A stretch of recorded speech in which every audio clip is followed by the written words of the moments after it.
Hi guys, Artiar here. So for this video is about who should you summon for the current patch and also for the upcoming patch. So I'll be breaking down the current patch first, then you can go through the timestamp if you want to skip through to the next coming version. Alright, so first thing, Pinda. So should you actually get Pinda? In my opinion, yes, Pinda is actually very strong. Okay, wait. First thing, if you are a PvP player, yes, Pinda you should actually get it. But if you're at PvE player, Pinda won't bring too much of value, but he's not useless in PvE. It's more about if you want to min-maxing stats for max HP stuff, then Pinda will be valuable for you. So for example, let's take Adras for Yinglong for example. At World Formation here, you will actually see Pinda is actually at the top one. It's all because Pinda passive give you additional 30% HP, and this 30% HP will benefit through your max HP Esper, which is Artiar, that scales with max HP damage. So this is where Pinda will shine in the PvE content. But in most cases, Pinda won't shine. It's because he's a max HP damage dealer, unless in the future they're gonna like rerun back the previous October's boss that is that requires max HP Esper to shine, or else Pinda won't shine in PvE other than just very niche content. So if you're a PvE player, you can actually consider to skip Pinda, because the kit Pinda able to provide even the harmonic control here won't be benefit too much in PvE content, but in PvP, Pinda actually shines a lot. No matter you are at R0 or R2 or R6, every reso here of Pinda will actually shine. So what reso you should actually get? So if we look at the base kit itself, Pinda will already help your teammate to share 50% of the damage. So if your PvP range 50% damage sharing is enough for you, then you can actually stop at R0. Right, but if you want the harmonic control effect at the start of the combat, for example, if you're playing Pinda with like defender team like Wuyu, then you kind of want Wuyu to have instantly get the harmonic control, so you can get the reflection damage instantly at the start of the combat. Or you are like supporter or controller, or for example Tolan, then you want the R2 effect to have to instantly have the harmonic control at the start of the combat, so Tolan can actually pew 2 times instead of waiting Pinda to cast the S3 to apply the harmonic control. So if your PvP tier is not that high, R0 is actually doable to play Pinda already. Then if you want to play specific combination, for example Wuyu to have the reflection, or for example controller like Tolan here to have the effect instantly, then you want to go to R2. Then you are a player like me that is already pretty high PvP tier, that 50% damage share is no longer gonna be enough, then probably you want to go for the R6 for the 90% damage share. So this is the range of the reso, depends on your tier. Like for example, if you're at lower tier, 90% doesn't make sense for you. Probably the R6 value invest in other Esper will probably give you more value, but in specific tier, if you want to go for higher tier, R6 value here actually goes very high. But doesn't mean that he's an R6 Esper, because his kit itself, R0 is already very solid. R2 gives you basically the harmonic control bonus, but R6 really depends. Do you really need to invest R6 for the 90%? If you don't feel like the 90% is really that needed in your PvP range, then you don't have to go for R6. Overall, Pinda is a very good Esper for PvP content. Give you a lot of different combination. It's very flexible for a lot of teams as well. Then for Fumizuki here, is an instantly skip. Doesn't bring too much of a value to the table, even though she's cute. I really like her and I like her kit. I do use her in RTA for fun, just for the PvP, but overall I will recommend you to stay for Wishstone instead of summoning for her. And then Mavis here. So Mavis here really depends. If you have Pinda already and you want to play Pinda Mavis combo, which I did one of the video in the previously, Mavis Pinda combo is actually very disgusting, but you don't really need the reso from Mavis. R0 Mavis works for that team. It requires more reso about Pinda. So for Mavis here, the reso will basically reduce her cooldown, give herself additional heal, and then the R6 here, upon removing Graveless, dispel the stun from the target and reset the cooldown. So basically the reso of Mavis don't bring too much of a value. So if you play Mavis Pinda combo, which is one of the famous team comp now in PvP, you should get Pinda reso and not Mavis reso. For Mavis, you kind of want to go for the Divinate, so she can remove the disease to make the Pinda Mavis team even more solid. So overall, Maybe's Rezo is a skip, it's not really that needed, but probably you want to more focus on Maybe's Divinate. Then for current patch here, the highest priority is actually for Pindar. If you care about PvP, Pindar Rezo and the Pindar itself is actually bring a lot of the value. Okay, so for the next coming banner, we have Javid at a rate up. So since Javid is buff, he's actually pretty strong. So, but I'm not sure what kind of content he can actually shine at the moment, alright? Because you know, like in PvE content recently, and not recently, we haven't gathered a really good new perma PvE content. Let's not talk about the event kind of content that is actually pretty interesting, like the roguelike gameplay, like the other event-based content is actually pretty good, but in terms of perma content, there isn't anything new yet. So we have no idea if JV, even since the buff is good for him, I have no idea if he's after the buff is actually have a good position for the perma content or not. For example, for Facetal Fantasy, we currently have so many experts. Then Facetal Fantasy's team is kind of limited already because everyone is kind of like is in the best in slot. So I'm not sure if JV can actually fit into the current best in slot PvE team.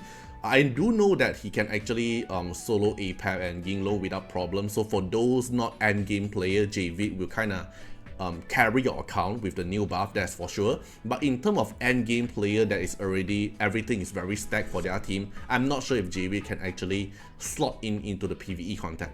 Then in terms of PvP, I'm not sure yet, because in test server here, even though the kit is good, it looks solid, but we still have to wait until until the global server, which is a live server, which everyone have very stacked gear, to really test him out. Is he really suitable in the current environment, even though the buff is good? Don't get me wrong, JV buff is actually very good.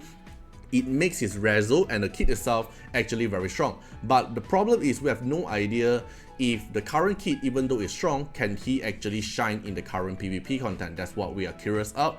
But so for JV, I would say I will hold now. But to be honest, if you have been playing JV if you're playing Dislyte for a few, like 1 year or close to 2 years, you might actually gotten JV Rezo quite amount because of the loyalty boxes. They actually give JV loyalty boxes a lot, so the Rezo is actually a lot.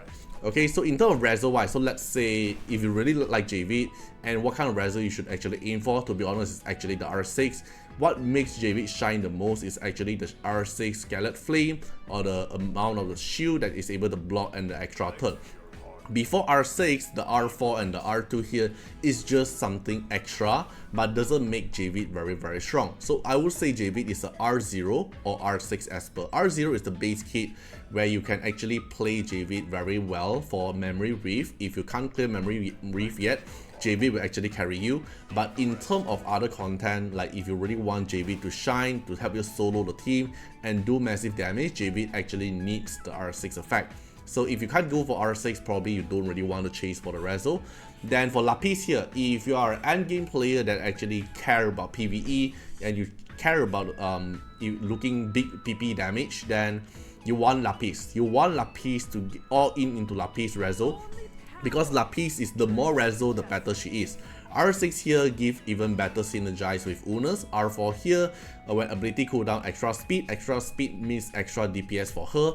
Then R2 here instantly get 10 stack of absolute order, which will also shine in PvP to take the first turn first. So Lapis is a very strong esper. If you have the Wishstone and if you have been waiting for Lapis banner, this is the time for you to actually all in for Lapis, because Lapis shines in Shadow Glow, shines in the Shadow Gale or Stream, I forgot.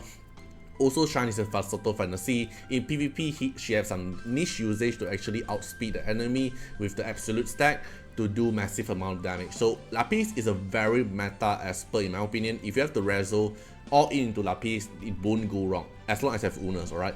It won't go wrong at all. But for JV, most of you already have high Rezo. But if you don't have high Rezo of JV yet, you can consider to get him. But I can't guarantee you he will be good in PvP or PvE, while Lapis is guaranteed to be very strong and meta unit in PvE content. Then for the upcoming week, after the first week, we're gonna have Brewster and Feng Shun, which is also very good Rezo as well. But for Brewster here, if you already played Dislyte for a period of time, you can actually get Brewster Rezo from the loyalty box, so I won't recommend you to actually use the Wishstone on Brewster. But if you really want, R2 is actually where you can actually stop, because of the at the start of the combat you instantly get a 3 stack of the reload attack, actually benefit a lot.